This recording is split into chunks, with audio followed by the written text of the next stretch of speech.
In today's video, I'm going to teach you how to create card templates in Trello.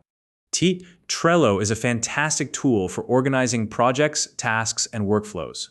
Whether you're managing a team or keeping track of personal goals, templates can save you time and effort by providing a reusable structure for your tasks. In this tutorial, I'll walk you through the process of creating your very own card templates in Trello. By the end, you'll have a ready-to-use template that will make your Trello boards even more efficient and streamlined. Let's get started.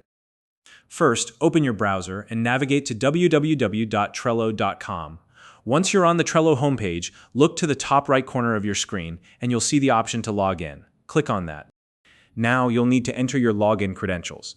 Type in your email address, or if you prefer, you can select a single sign-on option like Google or Microsoft.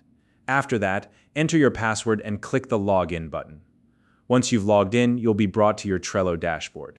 From here, locate and select the board where you'd like your new template to be saved. Once you're inside that board, take a moment to identify the list where you want to add the template. Lists in Trello are the vertical columns that help organize cards into categories or workflow stages.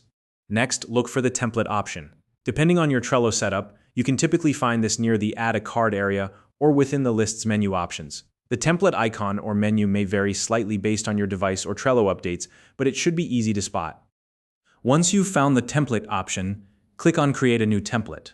This will open a new window where you can start building your template card. Now, it's time to give your template a clear and descriptive title.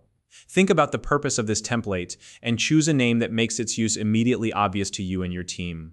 For example, if this template is for weekly team meetings, you could name it Weekly Meeting Agenda. After you've entered the title, click Add to save your template. And just like that, your new card template is ready to use. You can now customize it further by adding descriptions, checklists, attachments, or any other details that will make it even more useful.